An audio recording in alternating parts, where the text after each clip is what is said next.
Ok, on a testé l'intelligence artificielle. Je vous explique. Pour commencer, je tiens à dire que je suis loin d'être un expert des IA et de tout ça. Ça fait quelques temps que je teste 2-3 logiciels gratuitement comme ChatGPT pour le générateur de texte, DALL-E et Midjourney pour les générations d'images, et j'ai déjà testé aussi Runway pour un peu le montage vidéo, tout ça. Donc je touche 2-3 trucs, je m'en sers vite fait pour certains projets, mais je suis loin déjà de comprendre comment tout ça fonctionne bien, et je suis loin d'être un expert du délire en fait.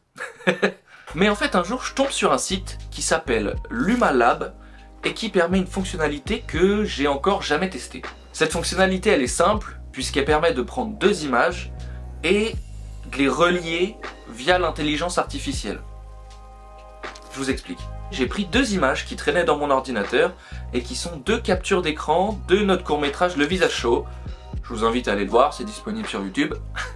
Donc, pour résumer, j'ai pris cette image, je les ai mis dans le site et j'ai laissé l'intelligence artificielle me relier les 2 images. C'est possible de remplir un prompt, donc de taper un texte ou des mots-clés pour aider l'intelligence artificielle à être guidée. Mais pour le coup, je n'écris rien, je veux voir ce que l'intelligence artificielle me met sans que je lui dise rien et voir ce qu'il me balance de lui-même. Donc je prends mes 2 images, je les mets dans le site et voilà ce qui me ressort.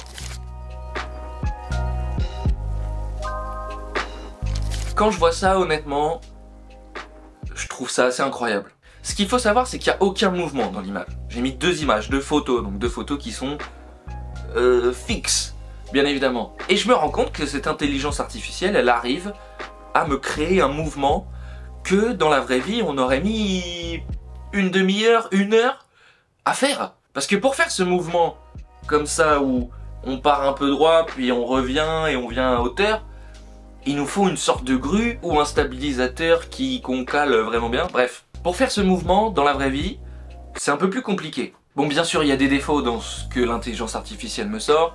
Il y a une main qui est un peu bordélique. Il y a une bougie qui est dans le fond, qui apparaît de je ne sais où. Mais c'est quand même pas mal. C'est-à-dire que le visage d'Hakim, il change très peu. Et même un truc que j'ai trouvé incroyable, il a généré un clignement d'œil. Et ça, j'ai trouvé ça assez intéressant. Donc j'ai fait un 2e test, avec 2 images qui se ressemblaient un peu aussi, qui étaient dans mon ordi, qui sont ces 2 images, prises sur différents tournages. Et je me suis dit, peut-être qu'il va pouvoir me faire un truc intéressant, au niveau des décors, il va me faire une belle transition, un truc. Je mets ces 2 images et voilà ce qui me sort.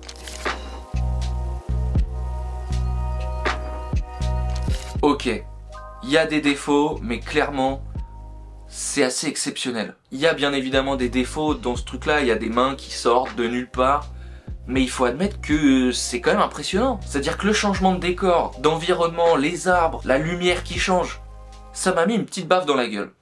Bon, après ces 2 essais, je trouve ça vraiment intéressant. Du coup, je décide d'appeler Isma et de lui proposer de réaliser quelques petits formats verticaux pour s'entraîner et tester un peu cette fonctionnalité.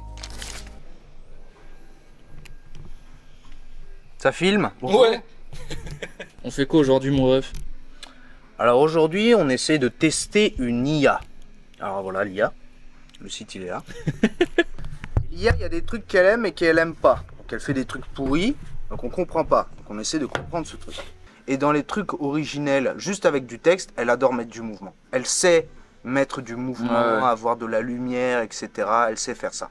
Mais par contre, la gestuelle d'un être humain, ça il sait pas le faire, les IA sont encore fatigués là-dessus.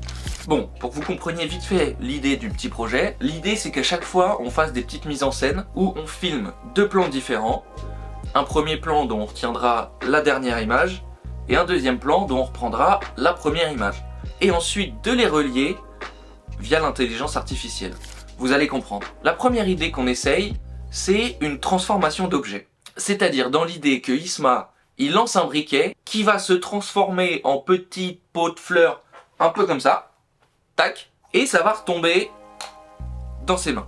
Donc ce qu'on fait, c'est qu'on tourne 2 plans, un plan où il lance un briquet et un plan où il lance un petit pot de fleurs en plastique. On fait ça, je les mets ensuite dans mon logiciel de montage pour bien les couper et avoir ensuite la dernière image avec le briquet et la première avec le petit pot de fleurs. Donc je mets ces deux images sur le site, je n'écris encore aucun prompt, et voilà ce qui me génère.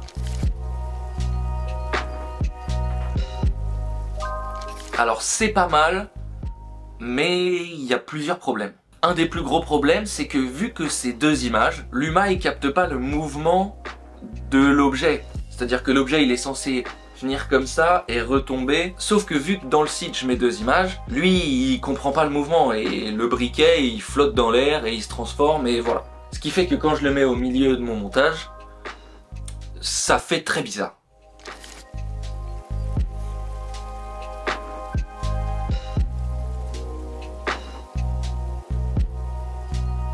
Mais du coup je me suis dit peut-être qu'on va jouer avec ça. Donc j'ai pris le montage et en fait j'ai joué sur la vitesse des plans qu'on avait fait pour que le truc arrive lentement et hop, il repart.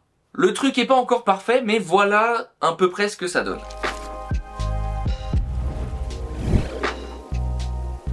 Oh celui-là est parfait. Et c'est mieux. C'est intéressant, il y a un truc. On se rend compte que si on arrive à jouer avec et à travailler le truc pour que ce soit un peu plus agréable, il y a moyen de faire des choses sympas et un peu intéressantes. Parce que une transformation d'objet comme ça, normalement, sans l'intelligence artificielle, on aurait besoin de qualité sur After Effects par exemple. Il faudrait qu'on appelle quelqu'un qui fait des VFX ou que nous-mêmes on travaille le truc alors qu'on sait pas du tout le faire. Bref, ça demande un travail ou alors un budget qui est plus conséquent que d'habitude.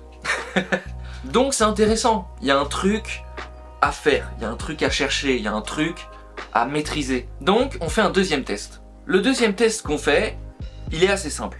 Ismail court dans la rue, puis d'un coup, il fait apparaître une trottinette électrique et il roule sur sa trottinette. Donc l'idée c'est d'avoir une sorte de transformation ou surtout d'apparition de la trottinette et voilà. Le mec est très clair. Donc on tourne ces images, je les mets dans le site et sauf que là y a une complication. Ce qu'il faut savoir du coup sur ce site, c'est que je paye pas d'abonnement. Donc j'utilise la version gratos parce que je suis un rat. Et du coup ça peut parfois mettre un peu de temps. Pour les exemples précédents, à chaque fois ça m'a mis 1 heure, 2 heures ou 3 heures à peu près à générer la vidéo parce que vu que je paye pas, je suis sur liste d'attente. Bref. Et là, comment dire, ça fait 3 jours et bah moi j'ai des choses à faire en fait. Du coup je suis un peu déçu. Donc bref, je passe à autre chose, je mets ça un peu de côté et je reviens au bout de 5 jours. Au bout de 5 jours, il a réussi enfin à me générer une vidéo. Et voilà ce qu'il m'envoie.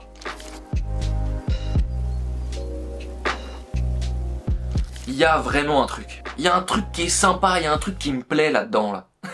Ça ouvre une possibilité de création folle. Certes, il y a des problèmes, certes, il y a des erreurs.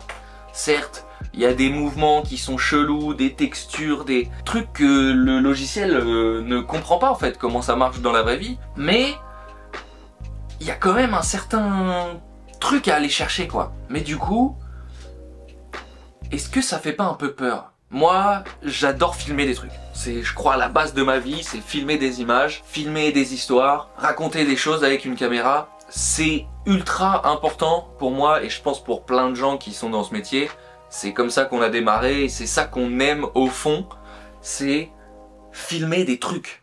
Ce qui va être important avec l'intelligence artificielle dans les futures années, c'est que tout ça va aller très vite, tout ça va aller d'une manière exponentielle en termes de qualité. Quand on voit ce que Sora, une intelligence artificielle qui permet de générer des vidéos, est capable de sortir et qui va bientôt être accessible au public, au monde entier, ça peut faire poser des questions et ça peut faire un peu peur.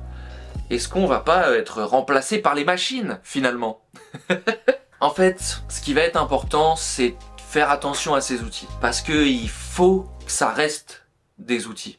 Il faut que ça serve à nous aider et pas à créer à notre place. Il faut qu'on puisse s'en servir pour faire des choses qu'on est incapable de faire et de jouer avec ça. Mais il faut absolument pas que ça devienne nos nouvelles caméras en fait.